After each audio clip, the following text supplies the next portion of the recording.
سورۃ الانعام کی آیت نمبر 87۔ الحمدللہ وکفی وسلام علی عبادہ الذین اصطفی، خصوصا علی سید الرسل وخاتم الانبیاء وعلى آلہ واصحابہ الاتقیاء، اما بعد فاعوذ باللہ من الشیطان الرجیم، بسم اللہ الرحمن الرحیم۔ ومن آبائہم وذریاتہم واخوانہم واجتبیناہم وہدیناہم الی صراط مستقیم، ذالک ھدی اللہ یہدی بہ من یشاء من عبادہ ولو اشرکوا لحبط عنہم ما کانوا یعملون، اولئک الذین آتیناہم الکتاب والحکم والنبوۃ، فإن يكفر بها هؤلاء فقد وكلنا بها قوما ليسوا بها بكافرين، أولئك الذين هدى الله فبهداه مقتده، قل لا أسألكم عليه أجرا إن هو إلا ذكرى للعالمين۔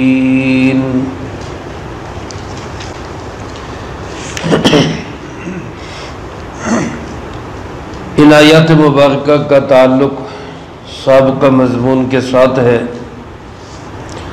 اللہ رب العالمین نے 18 انبیاء علیہ السلام کا اس میں گرامی قدر ذکر کر کے ایک طرف ہمارے پیارے آقا جناب محمد کریم خاتم النبیین صلی اللہ علیہ وآلہ وسلم کو تسلی عنایت فرمائی ہے، اور آپ کی وساطت سے دین کا کام کرنے والوں کو بھی تسلی دی، اور دوسری طرف مشرکین کفار جو اپنی نسبتیں باوجود اپنے غلط عقائد اور نظریات کے حضرت سیدنا ابراہیم خلیل اللہ علیہ السلام سے جوڑتے تھے، ان کو یہ بات سمجھائی گئی کہ دیکھو وہ حضرت سیدنا ابراہیم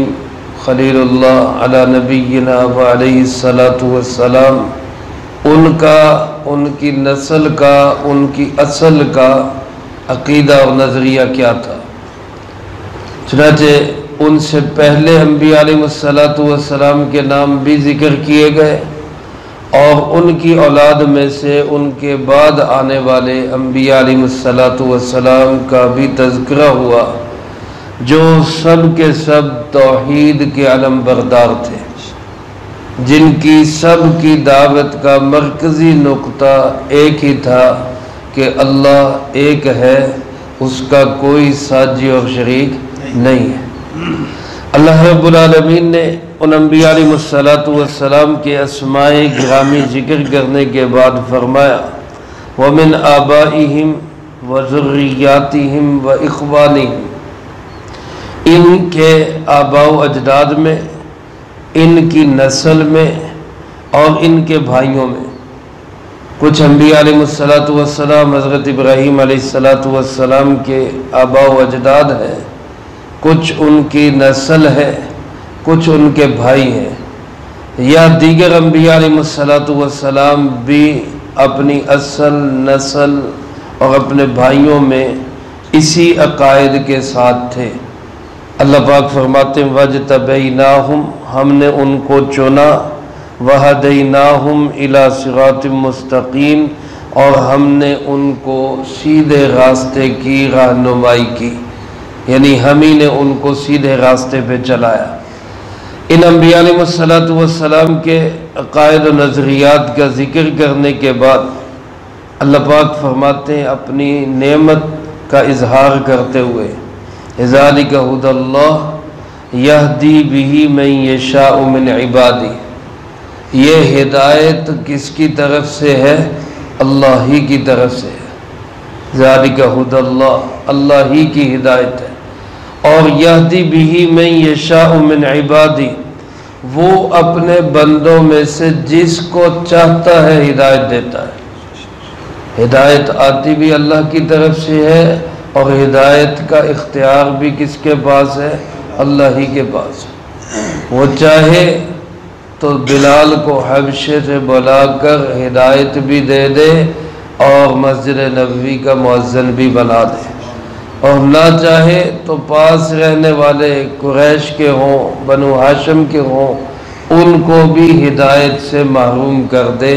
اختیار کس کے پاس ہے؟ اللہ کے پاس۔ ایسی کتنی مثالیں ہیں کہ اللہ پاک نے کافروں کی اولاد کو دین کے لیے قبول کر لیا، اور ایسی بھی کتنی مثالیں ہیں اچھے خاصے دین والے، ان کی نسل کو اللہ نے دین سے محروم کر دیا۔ اللہ مجھے آپ کو سب کو اس محرومی سے محفوظ رکھے، ہماری نسلوں میں اللہ ہدایت کو باقی رکھے۔ اللہ پاک ارشاد فرماتے ہیں یہ ہدایت میری طرف سے ہی ہے، اور میں اپنے بندوں میں سے جس کو چاہتا ہوں میں اس ہدایت سے نواز دیتا ہوں۔ فرمایا یہ جو برگزیدہ انبیاء اور اللہ کے نیک بندوں کا ذکر ہوا، مقرب بندوں کا ذکر ہوا، عام بندے سے تو شرک کیا گوارا ہونا، وَلَوْ أَشْرَكُوا، اگر یہ مقرب اور برگزیدہ اور نیک بندے اللہ کے ہاں اتنا بڑا مقام رکھنے والے بندے بھی اگر شرک کریں تو لَحَبِطَ عَنْهُمْ مَا كَانُوا يَعْمَلُونَ، تو جو عمل انہوں نے کیے اللہ سب عملوں کو ضائع کر دے۔ شرک اتنا کبھی اور خطرناک گناہ ہے کہ کسی سے بھی گوارا نہیں، کسی سے بھی برداشت نہیں۔ اللہ کے نبی، سارے نبی معصوم ہوتے ہیں، پاک ہوتے ہیں، حضرت آدم علیہ السلام سے لے کر آخری نبی امام الانبیاء، سید الانبیاء، خاتم الانبیاء جناب محمد مصطفیٰ صلی اللہ علیہ وآلہ وسلم سمیت کم و بیش 1,24,000 انبیاء علیہ السلام سب کے سب معصوم ہیں، سب کے سب معصوم ہیں۔ انبیاء کے بعد کوئی بالغ بھی معصوم نہیں ہے، کوئی بالغ بھی معصوم نہیں۔ جس طرح آپ خاتم النبیین ہیں اسی طرح آپ خاتم المعصومین بھی ہیں۔ اور معصوم کا مطلب کیا ہے؟ معصوم کا مطلب یہ کہ چھوٹے سے چھوٹا گناہ اور لغزش اور بھول بھی ان سے نہیں ہوتی۔ انبیاء علیہ السلام جان بوجھ کر معمولی سی بھی اللہ کی نافرمانی نہیں کرتے۔ شرک تو بہت بڑا گناہ ہے، تو فرمایا کہ اگر بالفرض والمحال ممکن نہیں، لیکن اگر یہ بھی شرک کریں تو اللہ ان کے بھی سارے اعمال کو ضائع کرتے ہیں۔ شرک ایک ایسی صفر ہے، ایک ایسا بٹن ہے کہ جو دبتے ہی باقی سارے عملوں کو ڈیلیٹ کر دیتا ہے، سارے عمل ضائع ہو جاتے ہیں۔ اس لیے شرک سے بہت بچنا چاہیے۔ اللہ ہم سب کی کفر اور شرک سے بہت حفاظت فرمائے۔ اللہ پاک فرماتے اولئک الذین آتیناہم الکتاب، یہ وہ لوگ ہیں، یہ وہ مقدس ہستیاں ہیں، یہ وہ برگزیدہ بندے ہیں، ہم نے ان کو دی 3 چیزیں عطا کی، ایک کتاب، ایک حکم، ایک نبوت۔ اللہ پاک نے ہی انبیاء اور رسول علیہ السلام کو صحیفے اور کتابیں دی۔ حکم یعنی ان کا محکم فیصلہ، مضبوط دلائل، حکمت بھری باتیں، سب اس سے مراد ہو سکتی ہیں۔ یہ سب بھی انبیاء کو عطا کرنے والے کون ہیں؟ اللہ ہے۔ اور نبوت، نبوت کوئی ایسی چیز نہیں ہے جس کو بندہ محنت سے حاصل کر لے۔ اپنی محنت سے بندہ ولی بن سکتا ہے، اپنی محنت سے بندہ نیک انسان بن سکتا ہے، اپنی محنت سے بندہ نمازی بن سکتا ہے، تہجد گزار بن سکتا ہے، حاجی بن سکتا ہے، مجاہد بن سکتا ہے، لیکن اپنی محنت سے کوئی نبی نہیں بن سکتا۔ نبی اللہ کے انتخاب سے بنتا ہے۔ اللہ جس کو منتخب کرتے ہیں وہی نبی ہوتا ہے۔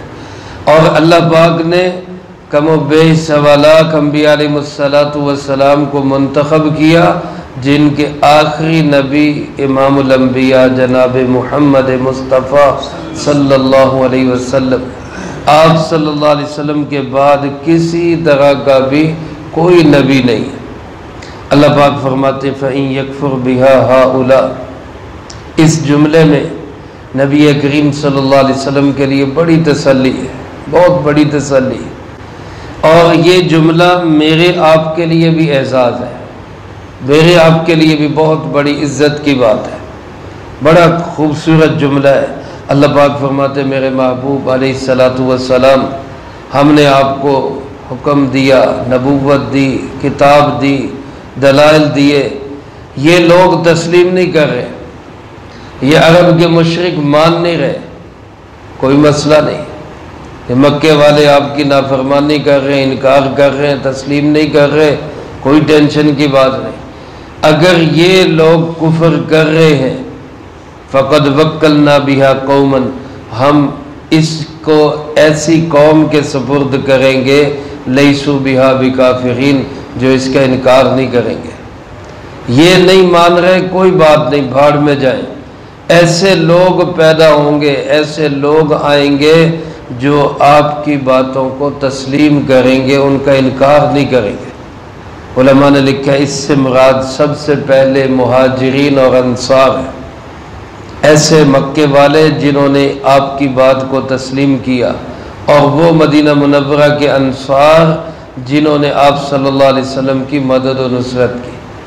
دیکھو میرے عزیز دوستو، مکے والوں نے عام طور پر آپ صلی اللہ علیہ وسلم کی بات کو ٹھکرایا، لیکن مدینے والوں نے آپ کو اور آپ کے ساتھیوں کو سینے سے لگایا، جس کا نتیجہ یہ ہوا کہ پوری دنیا میں دین جو چمکا ہے وہ مدینہ منورہ سے چمکا ہے۔ مدینہ منورہ والوں کو اللہ نے ہدایت کے لیے قبول کیا سب سے پہلے۔ اور پھر حضرت مفتی اعظم پاکستان مفتی محمد شفیع صاحب رحمۃ اللہ علیہ نے لکھا ہے کہ اس جملے میں قیامت تک آنے والے سارے مومنین کا ذکر ہے، سارے مومنین۔ کیا خوش نصیبی ہماری ایمان کی برکت سے قرآن پاک کے اس جملے میں ہم بھی شامل ہو گئے۔ اللہ پاک نے فرمایا میرے محبوب گھبرانا، میں قیامت تک ایسے لوگ پیدا کرتا رہوں گا جو تیری بات کو ایسے تسلیم کریں گے کہ سر تو کٹ جائے گا، تیرا انکار نہیں کریں گے۔ اللہ مجھے آپ کو بھی ان لوگوں میں شامل فرمائے۔ الحمدللہ ہم حضور نبی کریم صلی اللہ علیہ وسلم کی ہر بات کو تسلیم کرنے والے ہیں، اور آپ علیہ السلام کی عزت ناموز ختم نبوت کے لیے اپنا تن من دھن لٹانے کا جذبہ رکھتے ہیں۔ اللہ اس کو قبول فرمائے۔ تو اللہ پاک نے آپ کو تسلی دیتے ہوئے فرمایا میرے محبوب گھبرانا نہیں، یہ لوگ اگر نہیں مان رہے تو میں ایسے لوگ پیدا کروں گا جو تیری بات کا انکار کرنے والے نہیں ہوں گے، وہ تیری بات کو تسلیم کریں گے۔ اور میرے عزیز دوستو، تاریخ میں ایسی بے شمار مثالیں ملتی ہیں کہ اللہ پاک نے منکروں اور کافروں سے وہ کام لیے ہیں جو اپنے نہیں کر سکے۔ تاتار کا فتنہ جب اٹھا بغداد میں، علماء نے لکھا ہے 1 کروڑ مسلمانوں کا خون بہایا، 1 کروڑ مسلمان، کھوپڑیوں کے مینار بنا دیے، بڑے خون کیے انہوں نے، بڑی قتل و غارت گری کی انہوں نے، اور علم کا بہت نقصان کیا انہوں نے۔ لیکن پھر وہ وقت آیا، انہی تاتاریوں میں سے ہی اللہ نے کچھ لوگوں کو ہدایت دی، اور پھر اگلی نسلوں تک دین کے پہنچنے کا وہی ذریعہ بنے۔ اللہ تو کسی کا محتاج نہیں ہے، اللہ پاک کا دین بھی کسی کا محتاج نہیں ہے، وہ جس سے کام لینا چاہے وہ لے سکتے۔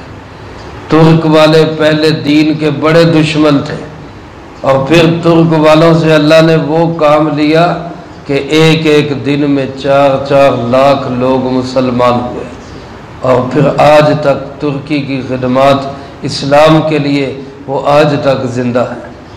یہ اللہ ہے جو کسی کا محتاج نہیں۔ ہم یہ سمجھیں کہ جناب میں نے دین کو تھم دیا ہوا ہے، میرے بغیر دین چل نہیں سکتا، یہ غلط ہے۔ نہ اللہ کسی کا محتاج ہے، نہ اللہ کا دین کسی کا محتاج ہے۔ وہ جس کو چاہے اپنے دین کی خدمت کے لیے قبول کر لے۔ فرمایا میرے محبوب اگر یہ مکے والے آپ کے مخالف ہیں، آپ کے راستے میں روڑے اٹکاتے ہیں، آپ کی بات کو نہیں مانتے، تو بالکل نہ گھبرائیں، ایسے لوگ آئیں گے جو آپ کی بات کو تسلیم کریں گے، اگلی نسلوں تک پہنچائیں گے۔ اللہ مجھے آپ کو بھی ان لوگوں میں شامل فرما دے۔ آخر میں اللہ پاک فرماتے اولئک الذین ھدی اللہ، یہی وہ لوگ ہیں جن کو اللہ نے ہدایت دی۔ فبہداہ مقتدی، اب آپ کا کام کیا ہے؟ انہی کی ہدایت کے پیچھے پیچھے چلنا۔ یہ نبی کریم صلی اللہ علیہ وسلم کے لیے بھی حکم ہے، میرے اور آپ کے لیے بھی ہے کہ جو انبیاء اللہ کے مقدس بندے، نیک بندے علیہم السلام جس راستے پہ چل کے اللہ کو راضی کر کے گئے ہیں، اے قرآن پڑھنے والے تیرا کام بھی یہ ہے کہ ان کے پیچھے پیچھے چل۔ اس سے معلوم ہوا کہ اپنے باپ دادا کی تقلید کرنا یہ مطلقاً برا نہیں ہے۔ اگر ماں باپ دادے نیک لوگ ہوں تو ان کے پیچھے پیچھے چلنا چاہیے۔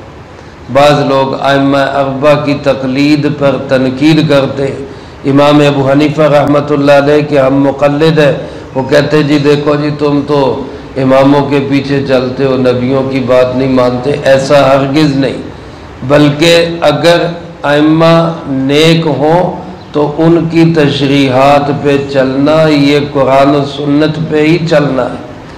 ہاں باپ دادے عقائد سے ہٹے ہوئے ہوں، باپ دادے شرک میں مبتلا ہوں، دین سے دور ہوں، تو پھر ان کے پیچھے نہیں چلنا چاہیے۔ بہرحال اللہ پاک فرماتے ہیں یہ لوگ ہیں جن کو اللہ نے ہدایت دی، آپ بھی انہی کی ہدایت کی پیروی کریں۔ اور ان کا کردار کیا تھا؟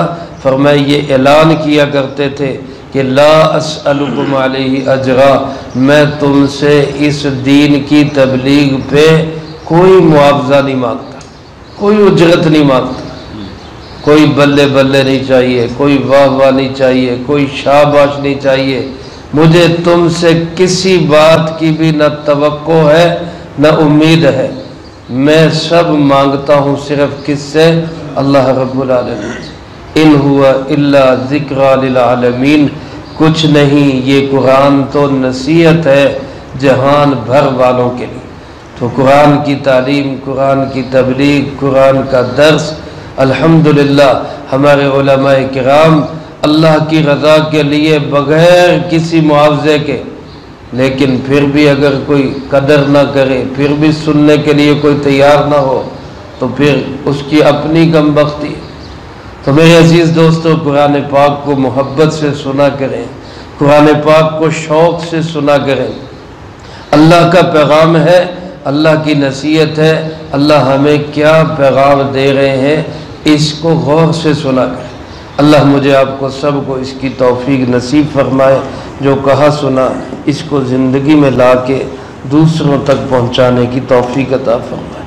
اللہم لک الحمد کما ینبغی لجلال وجہک وعظیم سلطانک، اللہم لا احصی ثناء علیک انت کما اثنیت علی نفسک، اللہم لک الحمد کما انت اہل، صلی علی محمد کما انت اہل، وافعل بنا ما انت اہل، فإنک اہل التقوی واہل المغفرہ، اللہم وفقنا لما تحب وترضى من القول والفعل والهدي والنية إنك على كل شيء قدير. اللهم ربنا آتنا في الدنيا حسنة وفي الآخرة حسنة وقنا عذاب النار. اللهم ربنا آتنا في الدنيا حسنة وفي الآخرة حسنة وقنا عذاب النار. ربنا تقبل منا إنك أنت السميع العليم وتب علينا إنك أنت التواب الرحيم